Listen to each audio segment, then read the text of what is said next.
अस्सलामुअलैकुम नाजरीन जी, मैं हूं नाइला भट्टी और आप देख रहे हैं न्यू बीबीसी न्यूज HD। आइए शामिल करते हैं आज की अहम खबर शामिल करते हैं जिला सांगड़ से हमारे न्यू बीबीसी न्यूज के रिपोर्टर अहमद खान की रिपोर्ट के मुताबिक शहदादपुर में पुलिस मुकाबला, इजाजरफ अजूरन जख्मी हालत में गिरफ्तार मुलजिम से एक टीटी पिस्टल और एक मोटरसाइकिल बरामद।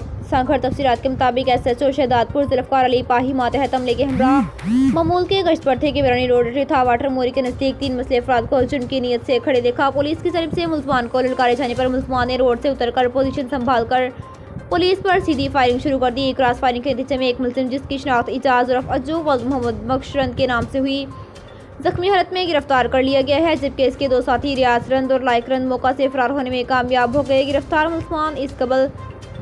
मुलजिम इस कबल एहसान अली संचानी की मोटरसाइकिल छीनने के मुकदमे में मुलविस था। जख्मी मुलजिम को तिबी इमदाद के लिए सिम्स हॉस्पिटल शहदादपुर लाया गया। गिरफ्तार मुलजिम के कब्जे से एक टीटी पिस्टल और एक मोटरसाइकिल बरामद हुई है। फरार होने वाले मुलजिम की तलाश में टीमें रवाना कर दी गई हैं और गिरफ्तार मुलजमान का दीगर थानों से भी मजीद क्रिमिनल रिकॉर्ड जमा किया जा रहा है। मुलजमान के खिलाफ पुलिस मुकाबले नाजायज सिलाह रखने की दिफात के तहत मुकदमा दर्ज कर लिए गए हैं। अब तक के लिए इतना ही। मजीद खबरों और अपडेट्स के लिए देखते रहें न्यू बीबीसी न्यूज HD।